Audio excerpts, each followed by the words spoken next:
What's up, everyone? El the Alchemist here with two awesome individuals. We have Zach Swarts up in the building and Cade Benedict up in the building. And we're here to toss it up, have a good time, and hear kind of the legacy of what got you to become an Aztec, Cade. What got you on the San Diego Aztecs? And just like were you always just from a young age into sports and all that? Yeah, so I was kind of like everyone. You start out with t-ball and soccer, and then went to flag football. Wasn't a fan of flag football. It's not my sport. I don't really consider that football. Mm. Me neither. Kind of had a weird little phase, probably when I was like third grade, where I got into like singing out of sports for like a year, right? And then my dad was like, "No, you're playing tackle football next year." So I played it, and then I love tackle football right away. So Pop Warner from a couple years. Then I played a little middle school ball, and then high school. So I've really been playing football my whole life, but just I didn't really love it till about fourth or fifth grade when I started playing tackle. You know what I mean? Mm-hmm. Cade, were you always a lineman? Yeah. Yeah. Even in flag, I was like the center. I'd snap. Were you always a big run kid? a route, and they never throw it to you. Were you always a big kid? Like always. How big were you? I was this will give you some reference. When I was 4 months old, I was like 20 something pounds, 22 pounds maybe. Yeah. I've always been a big hoss, and so Pop Warner days, shoot, man. I don't know like the weight range for that age, but I'm gonna say I was a good 20 to 40 pounds heavier than most of the kids, Wow. Yeah, I know there's that range where like you can't be over this weight to carry the football. Yeah, they had some sort of limit. I couldn't tell you what it is, to be honest. So like all the big kids would try to cut weight, or the parents try to cut their weight. Yeah, so they could the football you'd have to weigh in. I remember those days. Oh, wow, I didn't know they did. So cut me out, Pop Warner. I would see the Pop Warner kids just running around the field, and they would just condition. Like they would just run. They wouldn't really even play. They would just run around. Like when we have high school practice. Yeah. I didn't start because of that. I was like, they just run all day. I'm not going to do that. Well, I mean, if they were over, it's like they could have been one of your star players, but if they're overweight, they're not going to play. For sure. For sure. No. See that I didn't know. Besides the wrestling, like, did you get into wrestling too? Because I know Zach was into wrestling. Yeah, I did my freshman year of high school. I wrestled, and then going into my sophomore season in high school, I got my first couple offers, and then I decided to obviously completely dedicate my time to football, and I was above 285 at the time already. I think my sophomore year in high school, I was probably 295. Oh wow, that's a big guy. I mean, yeah. So I was 235 when I was a sophomore. Yeah, see, when I was a freshman, I think I was 260, 265. I put on quite a bit of weight freshman to sophomore year, but I mean, I wasn't trying to cut weight as a sophomore. Like I at the time, I already had learned like, okay, football is what I'm gonna do, so it's what I'm going to college for. So I kind of just dedicated all my time, and I was trying to get bigger. I was trying to get to like 305-ish, which I did. I ended up playing really my junior and senior year above 300. But when you were putting on that weight, Cade, did Big Dave put you in like a sports performance facility? Yeah. You did. Yeah, so we had a place. One of our actual coaches on our team ran it outside of football, so it's called Infinity Fitness, and he's still a great family friend. So he would hook us up. I mean, it wasn't expensive at all, and it was a good deal. He kicked my ass, but it was for the better. I mean, I used to be like that fat kid in the fitness place, like in middle school, but Well, at least you got into it when you're younger. I mean, Yeah, it took me till it made a huge difference for me. I mean, he was always focused on Coach Sheehan. He was always focused on how can we incorporate similar movements to lifts that will also not hurt a young kid. So like I would never obviously clean, right? But at that age, you know, you don't know the technique or any of that. But he'd have us do tire flips instead. So we're flipping our hips, or we would do other things. Just single arm dumbbell. You know, I don't even know what those things are called, but you know, you pull them up over your head. Those kind of things. So Like he had a lot like of ways that he dumbbell would cleans. work us as kids, similar movements. It kind of made a transition easier when I started really seriously weightlifting. You got to go through like now 3 programs or 4 even before with your strength conditioning when you were a kid, sports performance, Affinity Fitness, and then your high school program, obviously. Yep. Where'd you go to high school, Cade? I went to Notre Dame Prep, so it's Catholic high school here out in Scottsdale, probably like 20 minutes away from my house. We were solid. We went to state my sophomore and junior year, and then semifinal senior year. So I mean, we were a good team, 5A. So we were a good division here in Arizona. 5A, the biggest in Arizona. 6A. So 6A. we're one below. But I mean, we still had a tough division. Both years in our state game, we got kind of unfortunately unlucky. We had to play this team Centennial, who they beat our junior year. They beat Bishop Gorman and Eastside Catholic. I'm not sure if you know those schools, but Actually, I've heard of Bishop Gorman before.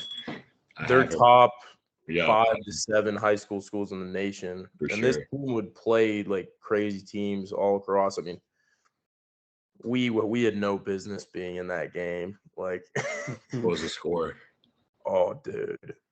My sophomore year, it was a little bit closer. I think the final score was they won 42-28. So it wasn't still a game.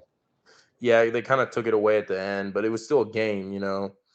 My junior year was not a game. It was 0-0 whole first quarter.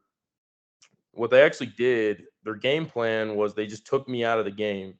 So they wouldn't have anyone rush me. They would have 2 guys hit the outside C gap, or they would actually have 2 guys come inside our center. There was no one rushing me the whole game. So I was just like so that was fun. Uneven rush, like. Yeah, I mean, it was honestly just pissing me off. It was like I just want to hit somebody. But yeah, I mean that final score of that game was ugly. I think it was 60-7 or something bad. That's and it was 0-0 the whole first quarter. Second quarter, our quarterback threw, I want to say 3 pick sixes, 2 or 3 pick sixes in the second quarter of the game. It was just completely demoralizing.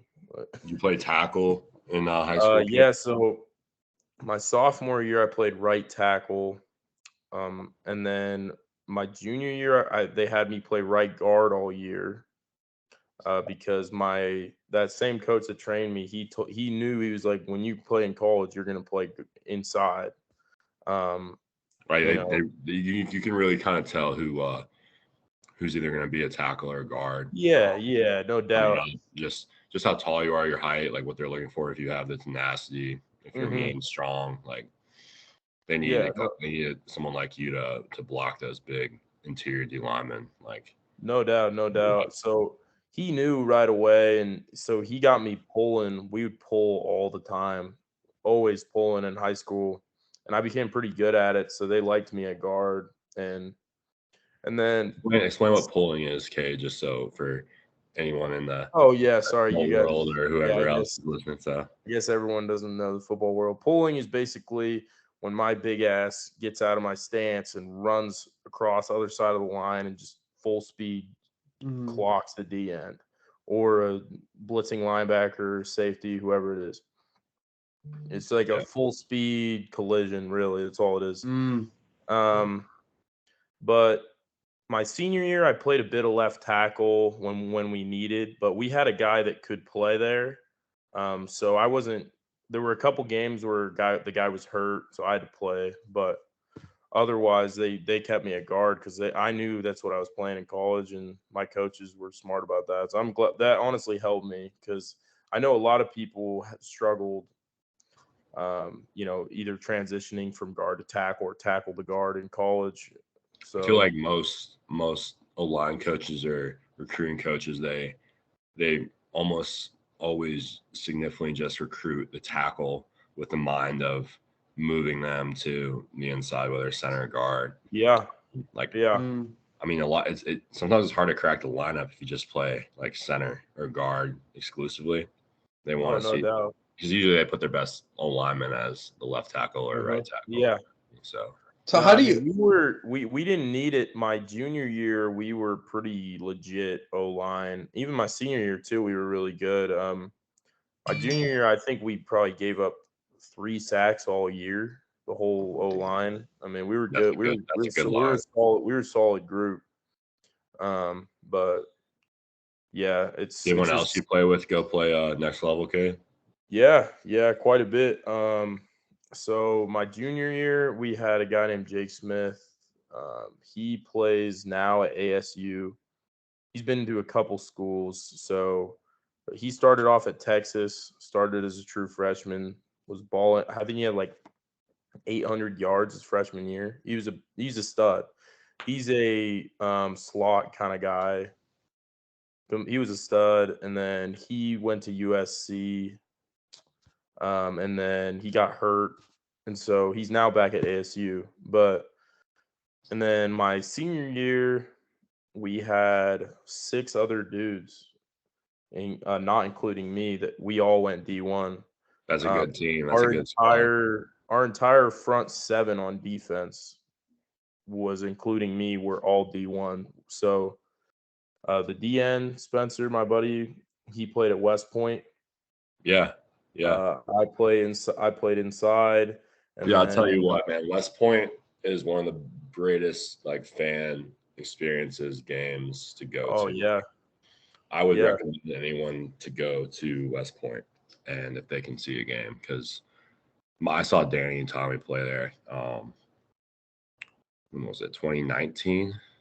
Okay. And just in the hills and that mountain up there, it's cool to get in there and see the cadet march, and they parachute down onto the field before the game. Wow. And they all had all the cadets are just their chants are all matched up in a line throughout the game, and they run that old school triple option. Oh yeah, just bash football. That's all it is. Yeah, I love that. My favorite game is Army Navy game every year. Favorite game. That's a classic. It's a classic. Wow, I didn't even know they did any of that. So that shows you where I'm at. Yeah. And then one of our other outside linebackers, Connor, my good buddy as well. He played at West Point too. So both of them went to West Point. And then our other D end, he ended up going to University of New Mexico. And then our other D tackle played at Lehigh, if you know where that is. I know Lehigh in the Patriot League. Yep. And then our other linebacker, Brock, he went to Harvard. And our other outside linebacker, Matt, he went to Air Force. So when Brock went to Harvard, did he get a sponsor to go to Harvard, or was he from a wealthy family where they would just okay? Yeah. So you get offered, but it's not, you know how it is. It's all about tax.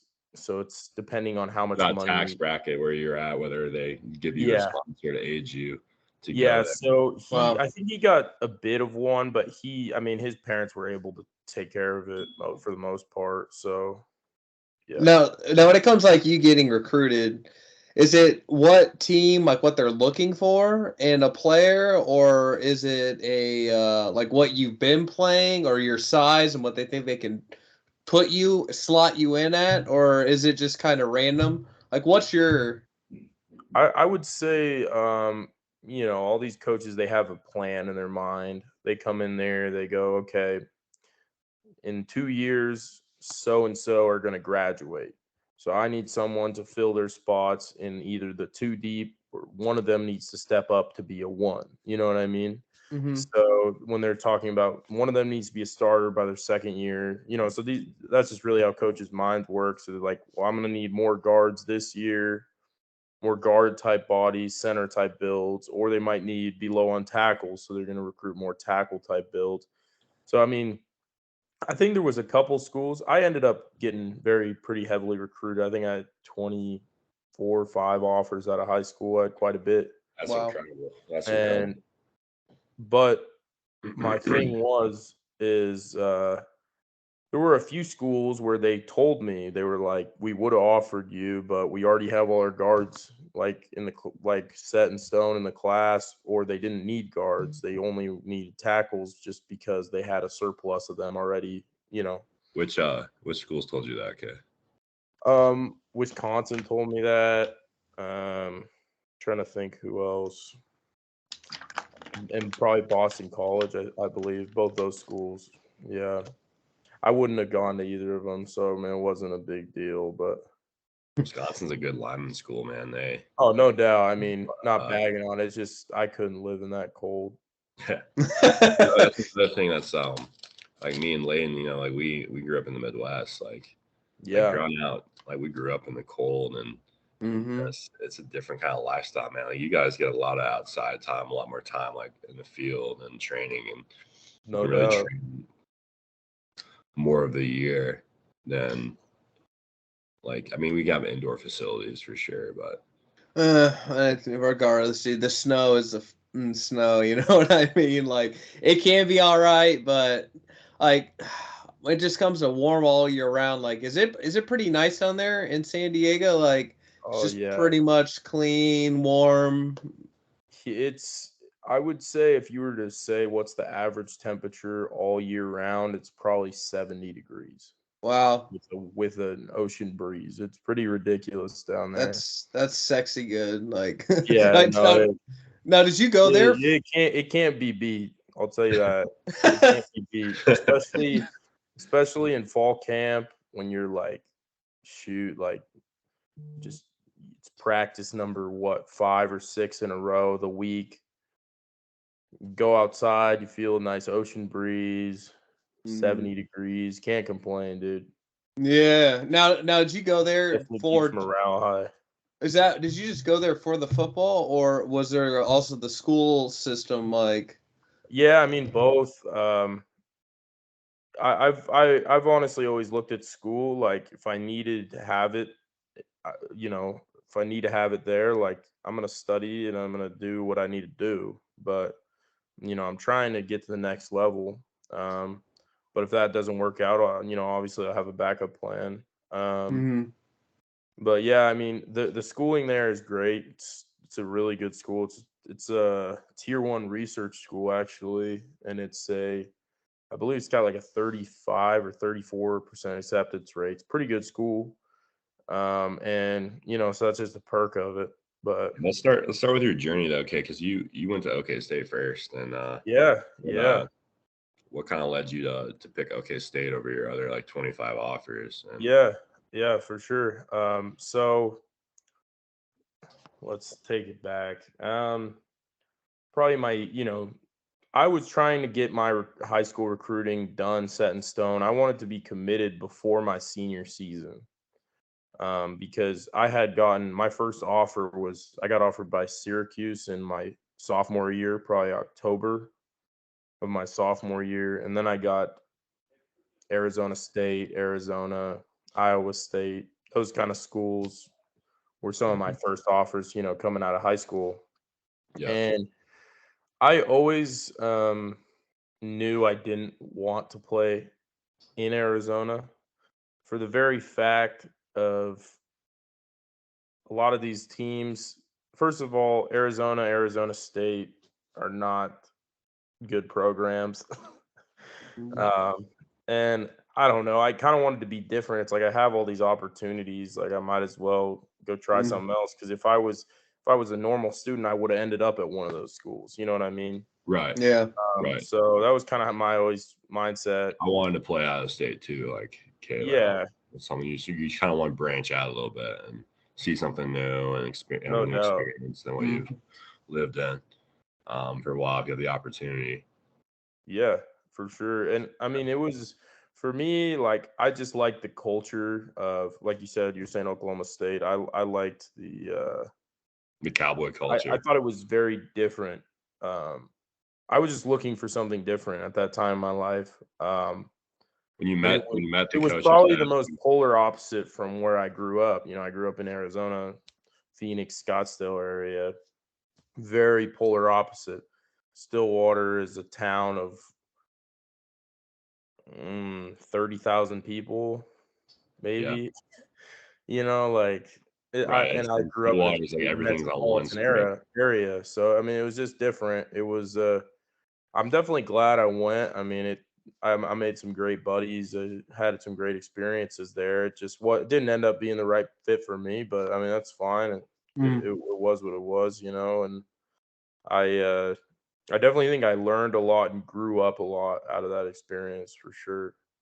It was very much throwing myself out of my comfort zone. You had some great leaders on that team. Oh yeah, Josh and Danny, all these guys, Preston, all these Rodrigo. Guys. Oh yeah, Malcolm. Yeah, we had some dogs. Knock your head off. Yeah, he was no fun to block. But no, dude. I mean, like I said, I could never I wouldn't want to bash or say anything bad about that experience. Like I definitely learned a lot from it. That's all you could ask for. So it helped me grow up personally. For sure. Now, do you learn different tactics and like I know there was like a 5 when Zach was in town. He was doing these couple of these drills and I was timing them on some things. Mm-hmm. Is that a universal? So like right, whether so we're doing kind of combine stuff, Cade. Like I was like 5-10-5 and I ran the 5-10-5 shuttle, and then I ran a 40 because they told me that if I could run a 5:0:40, that I could get a tryout in the XFL. So I ran a 5:0:40 though, and I hadn't ran it in I don't know 3-4 years. And that's solid. I mean, it's different when you age. I'm a little older now. I'm 27 now, but you gotta go get heat. You gotta go do your heat therapy, get warmed up, and full active warm up just to even run it, dude. You got to go. I had to go through this. Make sure I go through those motions. But whereas when I was in Miami, you kind of just like come out the gate and you can run it. You have some more youth. Yeah, no doubt. But yeah, it is universal as you were asking, Leighton. I mean, it's Kate. Eventually, everyone's gonna have to, if you want to try for the next level, whether it's pro day or maybe you get invited to the combine or wherever. Yeah, I mean, you're gonna want to be able to run those and do everything pretty well. You know, bench press, all of it. Oh wow! You want to perform as best you can on pro day, vertical jump, bench, broad jump. They do some individual drills as well.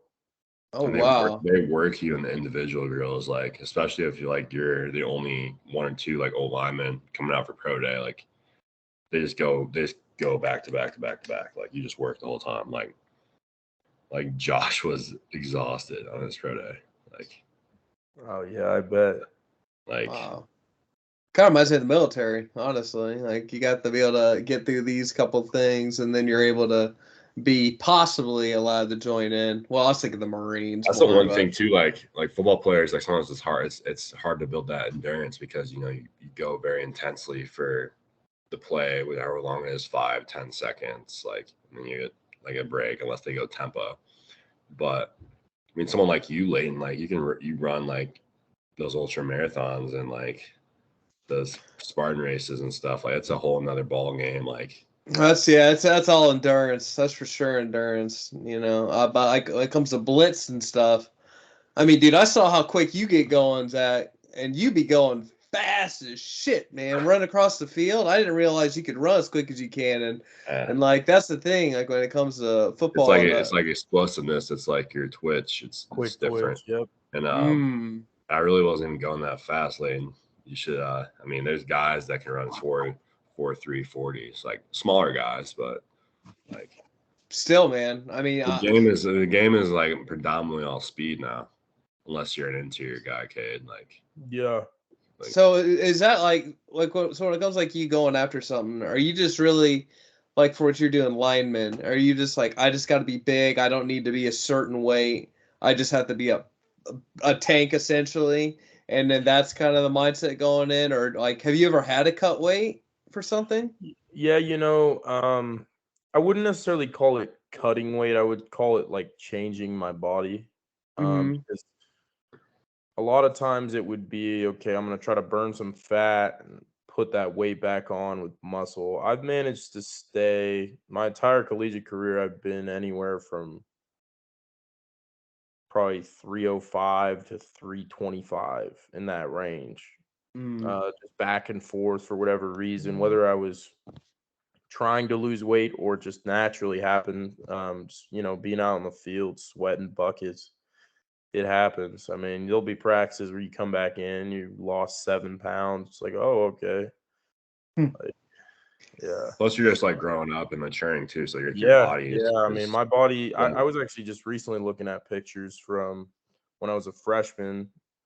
Just like in my stance, just basic picture me in my stance as a freshman to now, and it's like my arms, everything. I have changed my body quite a bit, so it's not necessarily like you said I need to be this certain weight. It's just how can I stay where I am in that range and be as muscular as I can, still being able to move, and you know what I mean? The move is a key. Like, still having the weight to toss around. I mean, I do know Leighton though for the NFL, like they have set weight limits and stuff for guys. Like if you're out of your range, you get fined. Like, What? Yeah. Yeah, they'll give you like a 10-pound range or something. Yeah, so like Tommy has a 10-pound range for the Bills, like, or 10, 15-pound range, like 305 to 320 or 325, something like that. Oh my god! And they can give you fines. See, like I knew they did that shit for like fights, but I didn't know football. Like it doesn't matter. I mean, in the NFL, they're not messing around. Wow. They're gonna pay you that much. You're gonna be there. And damn. I mean, the guy that jumps to my mind is Eddie Lacy. Like, he gained all that weight. Crazy. Like, now, is that just on season? So like off season, are you allowed to do whatever the hell you want? But then once it's on season, or are you always on season once you're on a team? I would say so. I mean, it's. I mean, even if you're off season, those guys they don't even want to be out of weight range. Because they'll have to come back and either gain a lot in a short period of time or lose a lot. They'll have to work 10 times harder than they would. Exactly. Wow. See, that's crazy. You're one of those active guys, or even like a practice squad guy. Like, you do not want to lose your opportunity. Like, no shot. To be one of those guys is so rare. Like, and everyone is competing for that spot. Like, everyone. Like, and every year, don't you have to go re-earn that spot? Or wow. Pretty much. I mean, if you come out there, if you come out there and you're overweight and you look sloppy and you know what I mean? Like they're not gonna just not notice that. Damn. Watching. And they can cut you in a blink of an eye. Oh, okay. I can understand why there's this very strict box you must keep, especially coming up, weight and everything else. After you've been there a couple of years, like after that third year, they got to pay you a pension, and after your rookie contract's up, you're really under the microscope to play at a high level that they feel that they have a smart investment in you, paying you that much money going forward. Yeah, that is like it's investing in someone, mean, the salaries are ridiculous. Like, that's after competitive. Like, they're always bringing people in to even like challenge you. Like, practice squad guy. I mean, my friend Samuel Sloman, like, he's kicker, and he's always like battling out, like, practice squad, cut you one week, sign you next week. this week we want to carry an extra linebacker, but we don't want to carry an extra place kicker. So we're going to cut you this week and bring you back next week. Just strategy, you know, like they're chess pieces. Wow, to kind of keep that fire going inside of each individual. Otherwise, you know, I think they only dress 46. Is that right, Cade? Yeah, I believe so. And I think they So dress there's 46 and you can have 53 active rosters. So like there's, what is that, 7 healthy scratches every week? Yeah. Wow. So, I mean, 46 is not a lot of guys to play football with. Like, no, especially for if you go too deep at every position, offense and defense, that's 44 guys. Not including specialists. So if you have 3 specialists, that's 47. Damn, dude, you really got to be strict with everything for the team. Like, it's actually, I've never thought of it this way. You want to carry more linemen. You want to carry more linemen because we're more prone to go down. With all you guys are taking most of the hits and everything like that. Now, how do you practice? How do you besides just taking hits? Like, is there any other practice that you can do besides literally running up against someone and knocking each other over that can help that? Yeah, I mean, you can work with bags and work on your footwork all the time by yourself.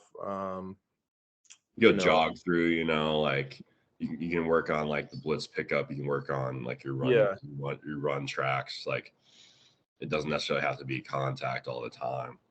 And they're moving away from contact even more and more. That's true. In the NFL, they hardly go full go, especially in season. No, they might have one day a week where they're actually in pads. Yep. Oh wow. Because at that point it's like we just need to make it through the season. 17 games. Like we play if you make a bowl game every year, you know, we play 13 games. 13 games. By the time you get done with 13 games, your body's feeling like beat up. Yeah. Mm-hmm. And in college ball, it is a little different because you go pads, you know, 2 days a week, maybe 3 days a week, really 3 days a week for pads. Yeah. So, you know, it's a lot different, but it's just a different style. It's different. There's too much money on the line to be messing around and hurting all your good players in practice, you know? Yeah, no, that totally makes sense. You don't want them to get their ass. Yeah, practice. He broke his fucking leg, you know? Yeah. It happens. Yeah, happens a lot, even though they're trying. I mean, like, they got rid of 2-a-days because of the injuries. Mm-hmm. Like, used to practice 2 times a day. I remember Layden, when you talk about my podcast, like, we go 2 times a day. High school, we go 3 times a day sometimes. Like, they're just moving away from that. Like, guys are getting hurt. Like, the game's changing. It's evolving.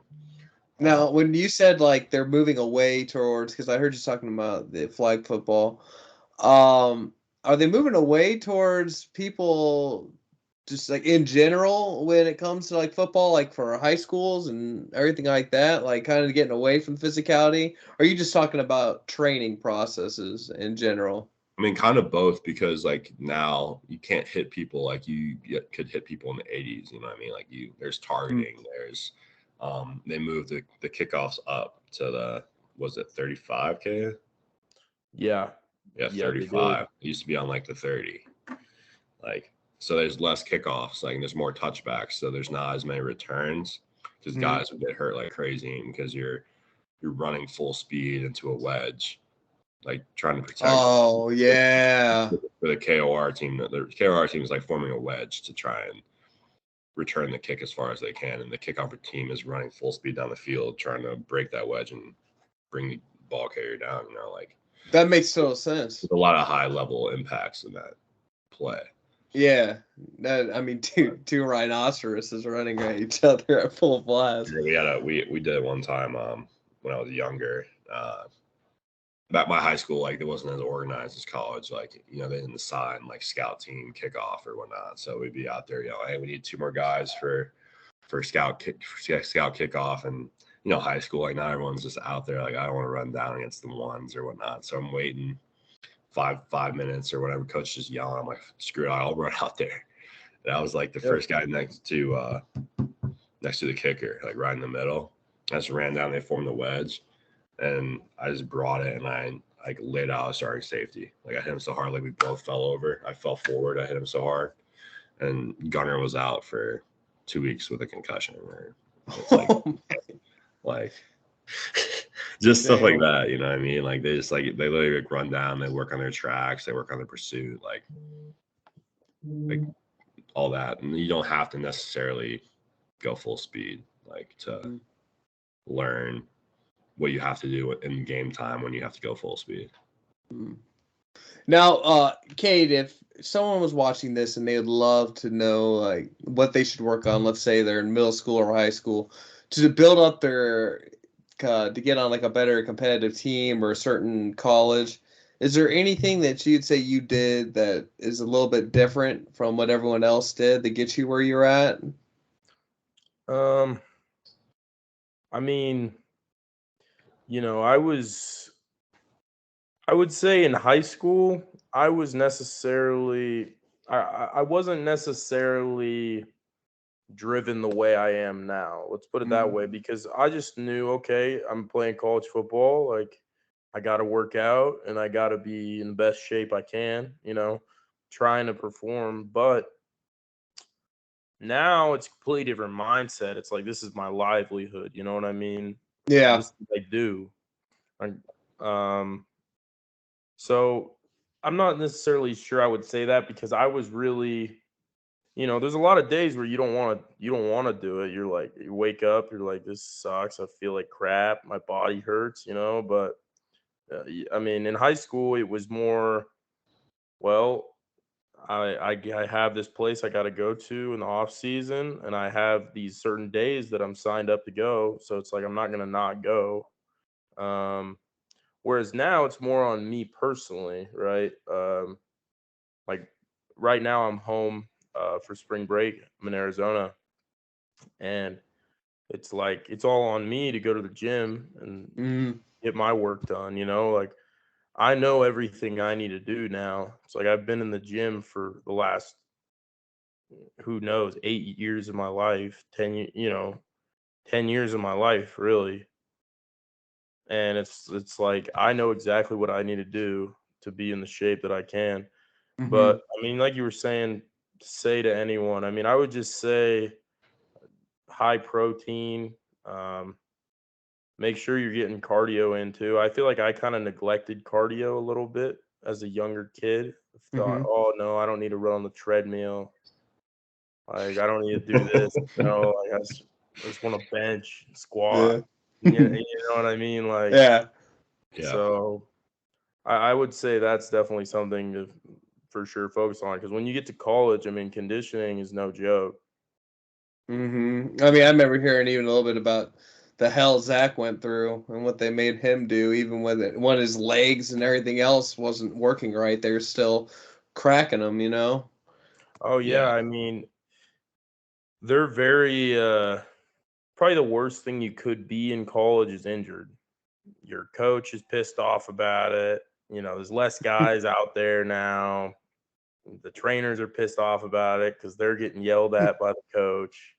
You know what I mean? When's he gonna be back? Like, and it's like, all right, let's nagging him get every him back day as soon as possible, whether if it's morally right or not. Like, Oh yeah, I mean, those sports like physicians, it's like, all right, like, can he go? You know, it's like, even if he's not good, like with a crutch, get him a crutch and get him out of the field.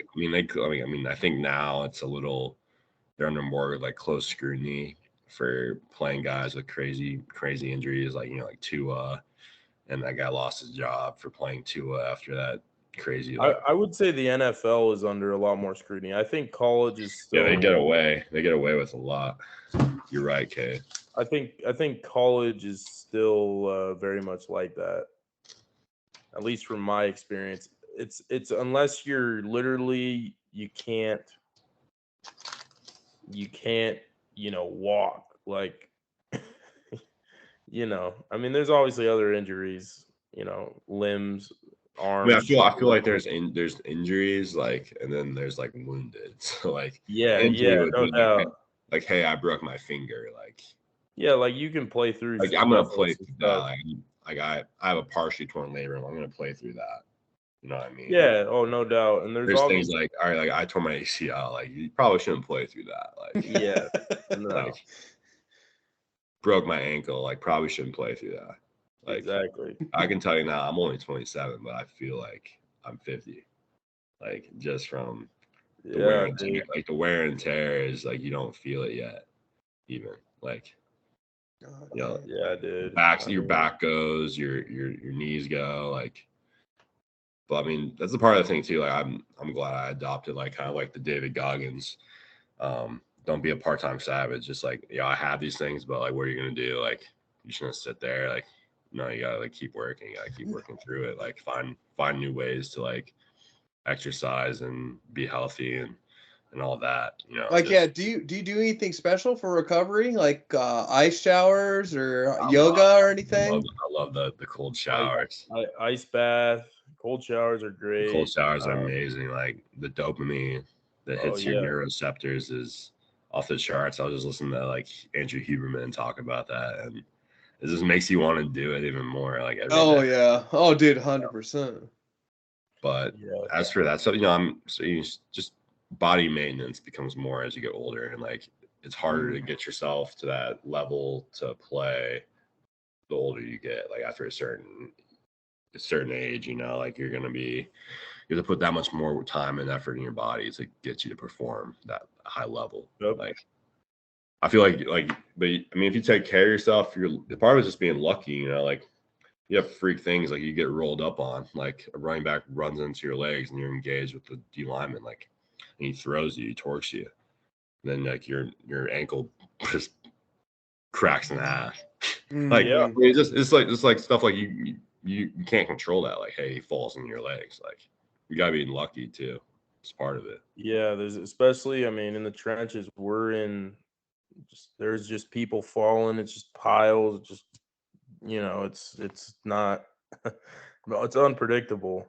That's why you gotta go hard every time. Like, and just, you can't stop moving your feet.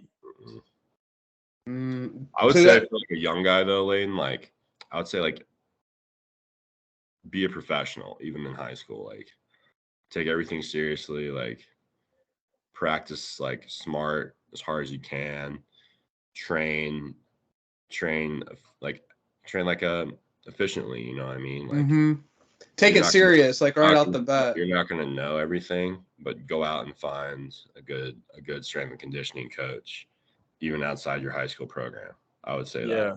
There's also so many resources. Find someone, because there's people out there that really know what they're doing and will like protect you. Like that will you're putting money in the bank basically for your athleticism if you do that. Like it's an investment.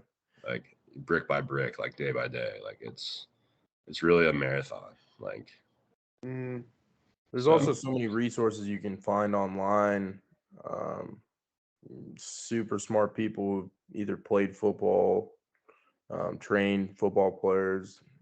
They post videos. There's Twitter accounts you can find. It's just people posting videos of drills and things you can do for certain health aspects.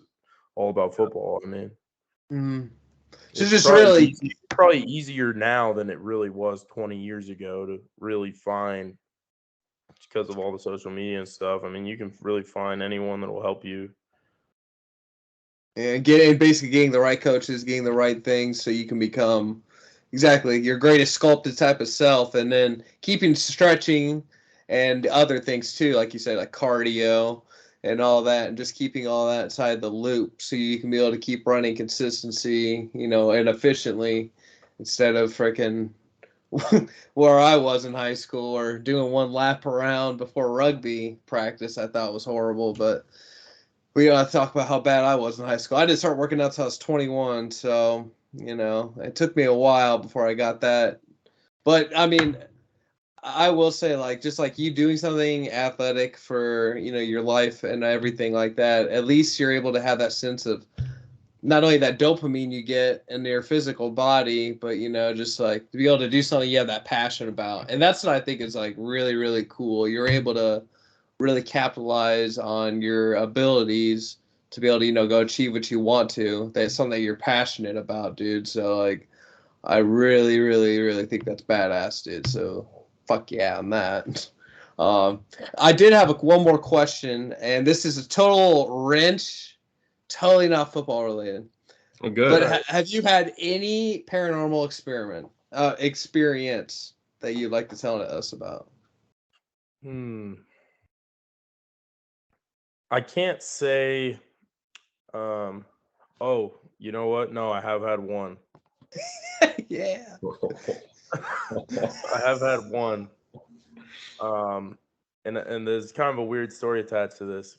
So, in high school, we'd have these offensive lineman dinners on Thursday nights.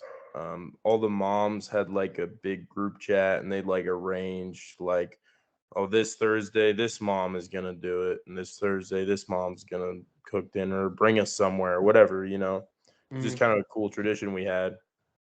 And on Fridays, we'd have our morning walkthrough and then we'd have game day that night.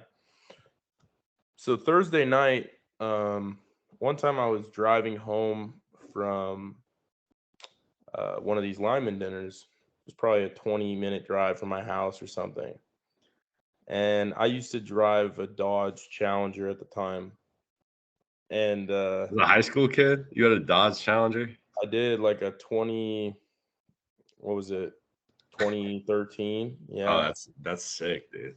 Yeah, it was a cool car, but it just wasn't very reliable, so I had to get something. That's why I got the Toyota. Taka. Yeah. But yeah, so I mean I was driving this thing and I vividly remember this. I was coming up to the exit, getting on the freeway, right? And kind of just out of my peripheral, saw in the rear view, the back seat of the Challenger is very tight. How do I put it? It's not like you would want to put anyone in there. No, like the seats go down and you gotta Yeah. It's a tiny back seat. And so I see in the peripheral, clear as day. Keep in mind, there's no reason for me to be seeing anything. It's in school night, driving home, not doing anything. I'm not messing around. There was an old man in my back right seat, looking just straight at the window or the rear view, and I, obviously freaked me the hell out. So I went to turn. And this was the weirdest thing. The story will get weirder the reason I mentioned the walkthrough in the morning. So as I was turning out of my peripheral, in my peripheral, I still saw him there. It wasn't like I'm looking at the thing and then I turn around. It's like, oh, there's not. I see him, but as soon as my head like fully turned, he's gone. Mm-hmm. Oh. And so I was like spooked, like really spooked. Like came home, like I was talking to my mom, dad about it, like calling my friends, whatever. The next morning, we had our little walkthrough deal, and we'd have like our little chapel in the morning before school started. And one of my buddies was laughing about the story. He's like, "Oh yeah, Cade had an old man in his backseat," and he tells my head coach. He's like telling my head coach about this story. And this is where the story was weird. He's like, "You're saying like in your rear view mirror, right?" Like my head coach. And I'm like, "Yeah." He's like, "Man, that," he's like, "that is the weirdest thing," because he said, when I was your age in high school, I had this same exact thing happen to me. And all my friends, joked around with me. My head coach being deadpan serious with me, not messing around. So that was probably the closest thing I'd ever had to it. That's crazy, man. What does the old man look like? Do you have hair? Yeah. What was he wearing? Like a striped shirt. Had a. You know what it kind of reminded me of? You remember when those old Pixar movies used to have like the shorts? Like the Yeah. short films. Yeah. You remember the one where the old men would play chess? Yeah. So there's the one guy with the glasses. He looked like that guy wearing a striped shirt with no glasses on. That's how I would describe it. But he wasn't like undead or anything. He was just an old man. He's an alive old man, but It could have been the same guy that was with your coach, and he's following your coach, and the legacy will continue. I didn't even tell you this. So yeah, my coach was telling me, he messed him up when he was at the age, and so his buddies, to play around with him, they got a picture, printed out a picture or something, and put it in the rear view of an old man, like in the corner. So when he got in his car, he like looks up at his rear view. Oh no! Ass. But yeah, God. yeah, that was that. Wow, man. Well, at least that's a neutral story. It's not a waking up with something standing over your bed and then you're not able to move. Yeah, I haven't had any of that like sleep paralysis type crap. Yeah, dude. I know Danny gets sleep paralysis. Danny does? Yeah. Really? Yeah. I didn't know that. He does. Well, as long as nothing appears. Alchemist had to talk him through it. I didn't really tell him much. He said it wasn't that much bothering him. Now, if you wake up and you feel like you're being watched and you're not feeling comfortable about it, because I woke up and no spirit was watching me, and I'm like, "What's up, dude?" But I'm a kind of a wacko, as you already know. But if you feel like a spirit's looking at you and it's like those knife daggers, that asshole's got to go. Big time. So that's all I can say about that. Oh yeah, man. But thank you both so much for coming on here, and I'm definitely gonna have both of your Instagrams down below for the video, so you guys could start following if you haven't already followed. And I just look forward to seeing you continue to ascend up, man. And congrats on making the team and just everything you're doing, bro. Starting this year, starting next year, got the spot. Like that's definitely something to be proud of, man. Playing keep for the it old up. Michigan head coach Brady Hoke. Yeah. Yep. And Ball State. At the end of this video, I'm going to play the Twitch thing. I'm going to put that at the end of the video so everyone can get a realization. All avid gamers in here. I mean, we probably had the most hilarious thing happen on live stream Twitch. And I only got a smidge bit of it. I've ever been a part of, but yeah, check that out. Yeah, I'm definitely gonna throw that on there, and yeah, we'll have to game again sometime soon, man. That'd be awesome. All right, everyone, have an awesome night. I'm gonna end the recording right here, and everyone keep ascending, become greater, and never say you can't. Die. Never say die. Or die.